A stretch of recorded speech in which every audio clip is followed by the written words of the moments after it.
How much innovation are we seeing in farming practices here in Taiwan to adapt to the changing conditions? How to help the elderly farmer to use the digital technology will be very important in the future. We might be looking at what kind of involvement, how much involvement, as well as when it comes to price caps as well. Hello and welcome to Connected. I'm Divya Gopalan. Around 2 billion people in the world are food insecure. What does that mean? Well, in the simplest terms, food insecurity is a lack of regular access to enough safe and nutritious food. On the show today, we'll be talking about what makes our food sources so vulnerable and what should we be doing about it. And to help us along, we'll be speaking to Genevieve Donnellon-May, Research Associate at Asia Society Policy Institute, who's based in Melbourne, and Chang Hung-hao, Professor and Chair, Department of Agricultural Economics at National Taiwan University. Thank you both for being on the program. So Genevieve, you can't talk about food without talking about water. And the bigger question, especially in this region, is do we have enough water to sustain food production that we need? That is a very complex and complicated question to be able to answer. I would say that when it comes to water-related issues affecting food security, they can really be classified into two parts. So one would be too much water. So we've seen floods in recent years and also in recent months affecting much of the Asia Pacific, as well as the opposite of that with too little water. So we've also seen droughts affecting much of the Asia Pacific, and with El Nino expected to arrive later this year, we can expect more droughts and less water. So I think that governments and also policymakers are really starting to worry about how much water do we really have when it comes for agricultural production in the Asia Pacific, especially because we have to take into consideration factors like growing population in a number of countries in the Asia Pacific, as well as, of course, the continued expansion of the middle classes. And they, of course, have the changing dietary preferences as well, often wanting to eat more water-intensive crops like wheat and rice, as well as more meat. And meat, of course, is also quite water-intensive. So it's really quite a challenge, I think, for governments and policymakers at the moment when they're looking at all of these factors. Hung-hao, a lot of the points that Genevieve made could probably apply to Taiwan, especially since we've seen recently a period of drought followed by a period of heavy rains and typhoons. How has that affected food production here? I think because the island structure of Taiwan, actually Taiwan's agriculture is pretty vulnerable to this kind of the nature disaster shock. So every time we have a typhoon, we will have a very serious production reduce, during the periods, and the price will go up. So the government have implemented a policy we call the disaster relief program to help or subsidize the farmer to be recovered from the disaster. Yeah, so we also have other system program to farmers. Yeah, for example, like try to help them to develop a better technology. And in terms of the water, I want to mention that the Taiwan is also short for the water. So the rice production depends heavily on irrigation water. So that's why we have a long history for the very organized the irrigation association. So that helps a lot to manage the irrigation water for the rice production. And Genevieve, how much are governments taking into account climate change now when they're looking at their agriculture, and are they looking at it enough? I think that governments are looking at the impacts of climate change on agriculture, but I still think that there is more that they could do, particularly when it comes to coastal countries. We know that coastal countries are prone to sea level rise, which in turn leads to saltwater intrusion and increased salinity in agricultural land. In recent years, we have seen this most notably, I believe, with not only Vietnam, and of course Vietnam is a major rice producer and a major rice exporter, as well as in Bangladesh as well. And that's not only worrying the farmers because greater salinity also leads to consequences like erosion, land loss, flooding, as well as other impacts as well. So it's quite concerning for not only farmers but also policymakers and governments. Hung-hao, has Taiwan seen much change, particularly in the environment, in rainfall patterns, like in the number of droughts? Has it seen the impact of climate change over the past couple of decades? Yes, I think climate change have bring a lot of uncertainty to agricultural production for the past few years.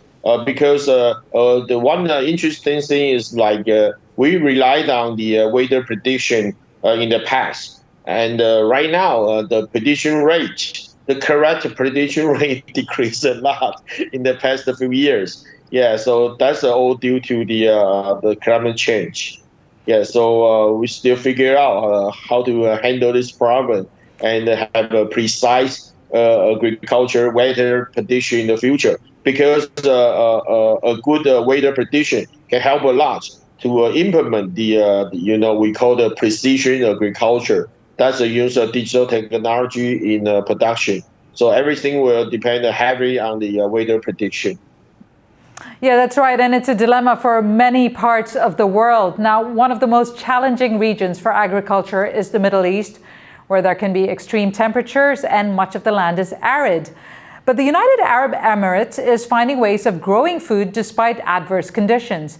Dubai-based entrepreneur Taranum Malik explains how hydro farming is chipping away at the Emirates' reliance on food imports. Basically, we as a Alio, we are doing controlled environment agriculture. So when we do hydroponics and controlled environment agriculture, we are ideally controlling the entire environment, be it from temperature, the amount of water, and the amount and quality of light. So when all of these parameters basically are controlled, you have the right amount of photosynthesis for the plants to grow. And it's as simple as it as a science. It's basic nature that we have to just adhere to and give it that kind of an atmosphere for the plants to flourish.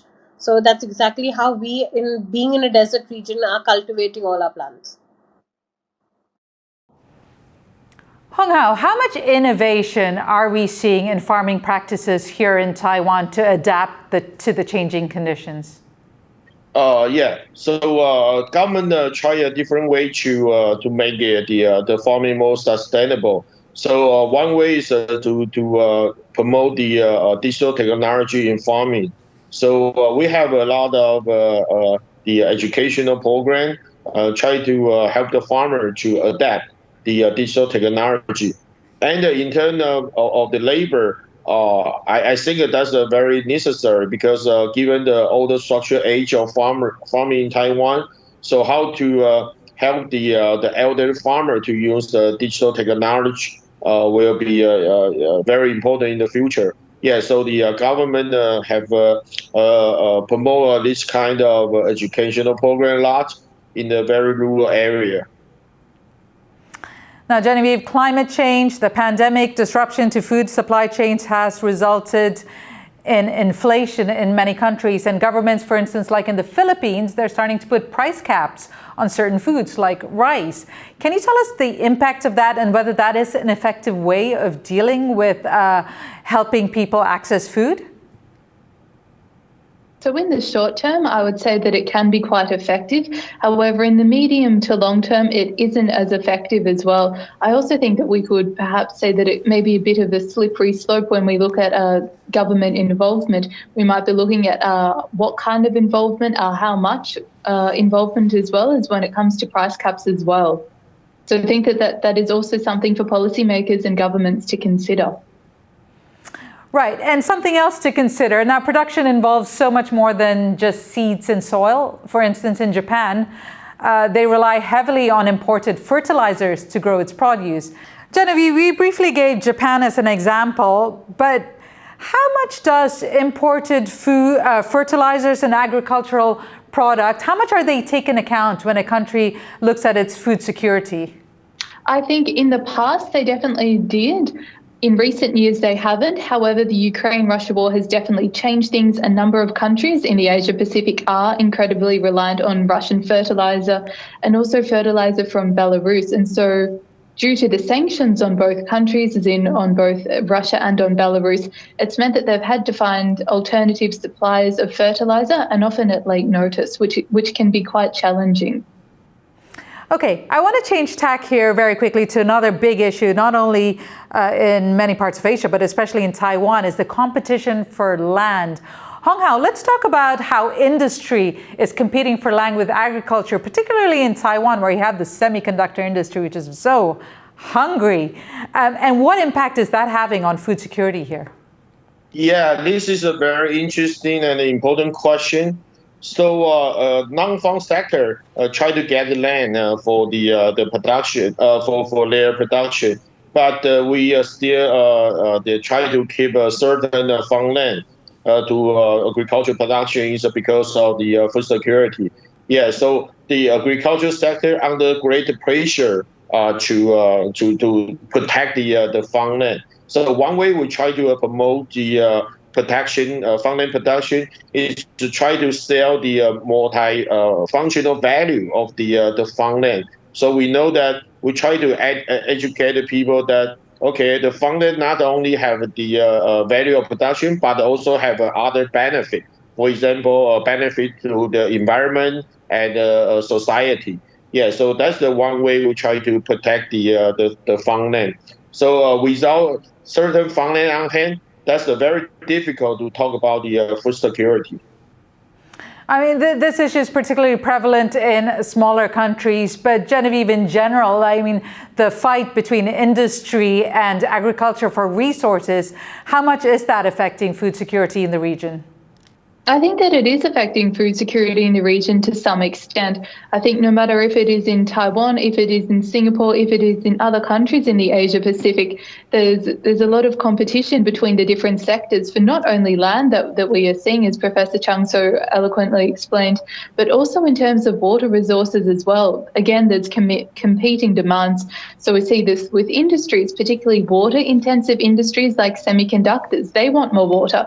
And yet we also see on the other hand that agriculture, if countries want to increase domestic production, well, they have to have the water supply to be able to go with that. So there are two competing factions there. And then we also, of course, have domestic demands. People, of course, want to be able to have long showers. They want to have baths. They want to be able to use water in cooking and so on. So there's all kinds of competing demands, and that really makes it quite difficult for not only governments but also policymakers and other stakeholders involved when they have to assess the trade-offs.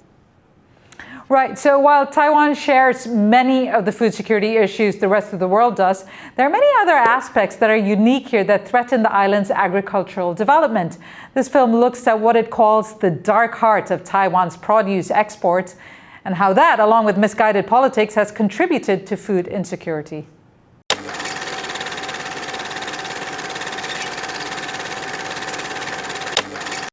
WTO 呢，昨天达成了贸易协议。这和农民忧心忡忡，会让台湾农业生存不下去。为了替农民发声，白米炸弹客必须放置17个贴有反对进口稻米的爆裂物。爆裂物里头居然有白米。白米炸弹客。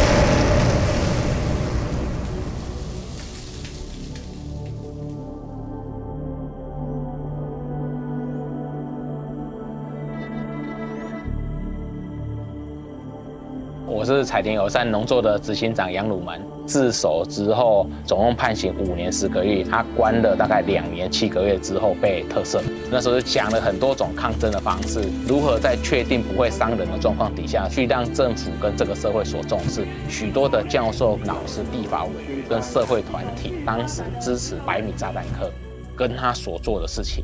But why did the prospect of imported rice, like a few months of egg shortages, provoke such a strong response from the Taiwanese people? 杨鲁门一开始加入 WTO 的时候，他就有用白米炸弹。那我们觉得它是一个反省，就是台湾要做国际贸易，它不能够把农业当作是一个断点。在 WTO 的这个要求贸易自由化的理念之下，生产成本高的应该要放弃生产，但是放弃我们自己生产粮食的能力，等于是把我们的肚子掌握在别人的手上。食物主权，坦白讲，它分成几个层次，一个是吃得饱，最起码遇到任何的战争征战，你不会粮食的基础被破坏。但是我们台湾的自给率一向都偏低，我们土地极为有限，水资源也有限，所以我们没有办法生产足够的粮食给所有的消费者需要。主粮的粮食自给率大概是在24到25%。联合国的农粮组织曾经要求第三世界国家主要粮食自给率要到40%。所以我们是有危机的。以台湾在国际的处境，我们对粮食安全更加的重视。Located at an intersection of the world's most heated flashpoints, why does Taiwan's larder seem so woefully understocked for the kind of storms brewing just beyond the horizon? How much of this food crisis is the legacy of an authoritarian past? What role have government subsidies played? And does all this talk of food crisis mask a hidden and more serious fracture in Taiwan's defenses? 以前台湾的人吃的是再来米，那为什么到国民政府的时候，我们会开始去吃小麦？一个就是便利，买个点心，买个面包，对你来讲又是简单又方便。第二个是来自宣传。以前你有没有听过，其实吃面包会长得跟美国人一样白？ This kind of false advertising was order of the day in the 1950s and 60s as Reconstructionist America set about building export markets for its enormous food surplus. To make sure the wheat habit stuck, Washington helped establish the Taiwan Wheat Promotion Committee in 1962, which promptly went around selling school kids on sticky buns and skim milk powder. 对婴儿营养的增进、国民健康的维护都有很大的贡献。 Advertisers made wild claims. Pregnant women suffering with morning sickness could eat a few pieces of toasted bread and feel right as rain. Bread rolls would stop an infant from crying. Female readers were ensured that eating more wheat would make their complexion rosy and their skin fair. So many bags of US wheat arrived in Taiwan, in fact, that clothes made from wheat sack became a common sight across Taiwan, where just 1.5% of families reported eating a mixed rice-wheat diet in 1956. By 1982, it was more than half. And all these years later, this great dietary shift is a problem because wheat is no more a tropical plant now than it was 100 or 1,000 years ago. 其实我们的米的自给率是超过100%，可是我们的小麦自给率是0.5%，所以90%是靠进口，黄豆也是98%、95%靠进口。如果我们一开始加入 WTO， 跟欧盟一样，跟日本一样，就去灌输大家当令当季，你吃的东西你不能只是吃好吃啊，你要知道是哪里生产的啊，什么季节生产的啊，这些意识让大家有的话，我相信食物的文化才会被顾及。 And the need to reduce reliance on wheat and other non-native crops is seen as increasingly urgent in an era of disrupted supply chains and climate breakdown. 疫情让我们有更加的一个体会，继续的去依赖从国外进口，会让我们的粮食安全陷入在更加不能确保的一个处境。而且大家都很关心气候变迁的议题。 我们在最近，政府也宣布，在乌山头水库也要停灌的休耕。南部过去的3年都不断的被迫因为缺水要停灌，要减少稻米的生产，那当然就会威胁到我们的粮食的自给以及我们的粮食的安全。地区冲突的国家越来越多的时候，粮食处于一个被大家所竞夺的一个状况。2007年、2008年金融海啸的时候，来自越南米和泰国米每公吨超过1000块美金的时候，你发现那个就很恐怖了呢。 A brutal drought in Australia was also sending the cost of corn spiraling. Shortages of corn and other grains struck Taiwan, but the issue wasn't that Taiwan could not afford the imports. Grains could not be bought, rather, because of a bug or feature of the global food markets. 今天粮商会把粮食卖给最需要的人，买最多的还是出价最高的人？大家都以为他是出价最高的人，其实不对。 它是卖给量最高的一个人。台湾如果以世界范围来讲，我们的采购量并不多呢。With the global economy as tightly enmeshed as it is, the butterfly effect of unharvested wheat in Donbass can ripple out to famine in the Horn of Africa, starving chickens in France, and surging bread prices in Japan. With more mouths to feed around the world, import-reliant countries are left at the mercy of the market. With Taiwan now so reliant on imported wheat, This leaves the nation's stomachs in the hands of others.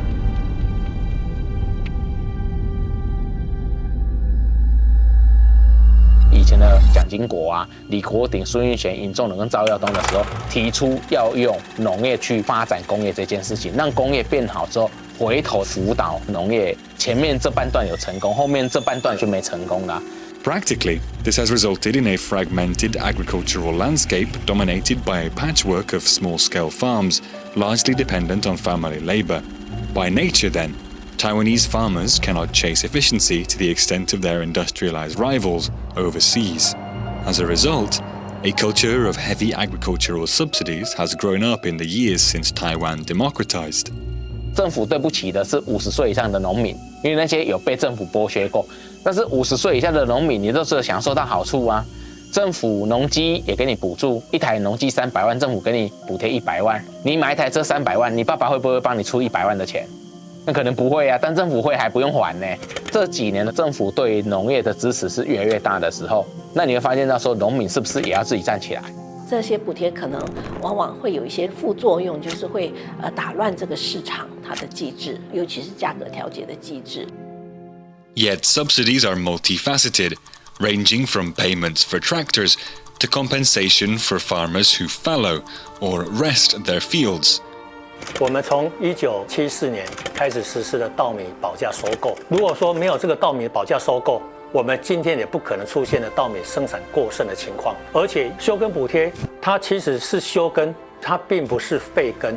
所以在2013年，我们政府也开始去实施活化的一个政策。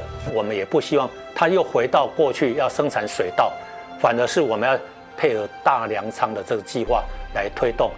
Launched by the Council of Agriculture in 2016, the Great Granary Project aims to diversify grain production and increase storage across Taiwan, and its considerable scale demonstrates just how seriously Taipei is taking the issue.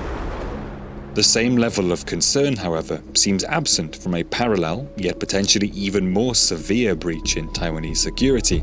The real threat, according to some, lies in between the farms and in the skies above the fields.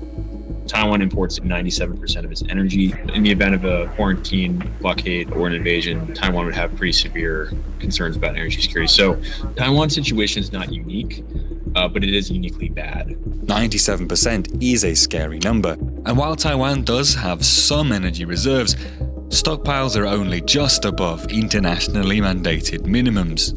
This is 39 days for coal, 11 days of natural gas, 140 days for oil. Any type of cutoff from Taiwan is a scenario that would be very detrimental to energy-heavy economy of the country.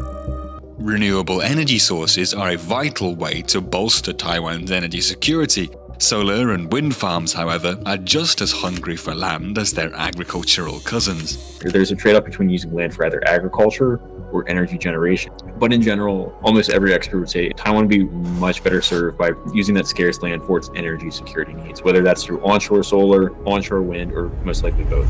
So while food security might feel alarming when rice prices rise and you can't find any eggs, the issue that really concerns experts when it comes to any cross-strait crisis is energy. 其实我比较不担心中国用粮食防治，因为台湾真的是一个幸福的宝岛，你可能都不知道。我们把最好的番茄送到台北，送到麦当劳，可是我们还有好多番茄，它一样是很漂亮啊，一样是很新鲜啊，只是它长得比较大、比较小啊。但遇到危机，这些可以去采收啊。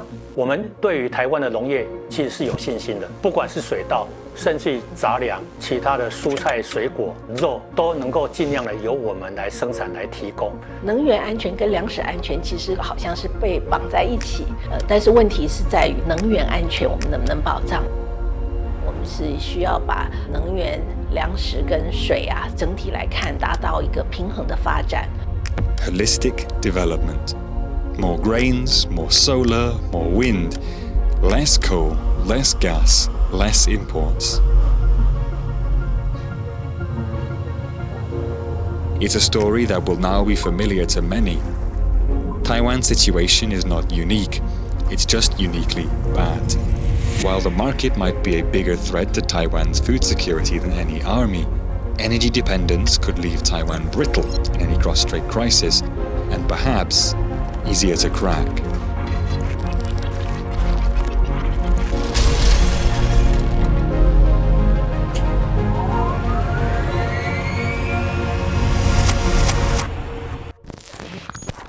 Right, we're very quickly running out of time here, but before we go, I want to talk about another critical issue when it comes to food security, and that's food waste. Now, Genevieve, despite limited resources, more than 28% of global agricultural land produce ends up either lost or wasted. Why is that, and how much of an issue is that, particularly in this region when it comes to food insecurity? It's an absolutely shocking statistic, isn't it? Particularly at a time where we are seeing food insecurity continue to rise in the Asia Pacific as well as elsewhere in the world. So one part of that might be looking at how we can ask supermarkets, for instance, instead of throwing out all of their produce at the end of the day, as well as bakeries and other food shops, we could be asking them to dispose of it in a more sustainable way, whether that's giving it to charities, whether that's giving it away to people and to so on. I think that food wastage is absolutely an issue that really needs to be targeted by not only policymakers, governments, but also communities and other stakeholders as well. And it's always a reminder that every little thing each person does can always help the wider population and society. Genevieve Donnellon-May, thank you so much for speaking to us from Melbourne in Australia. And Professor Chang Hung-hao from National Taiwan University, thank you so much for being part of the program. And for our audience at home, it's been great to have your company. Remember, stay connected.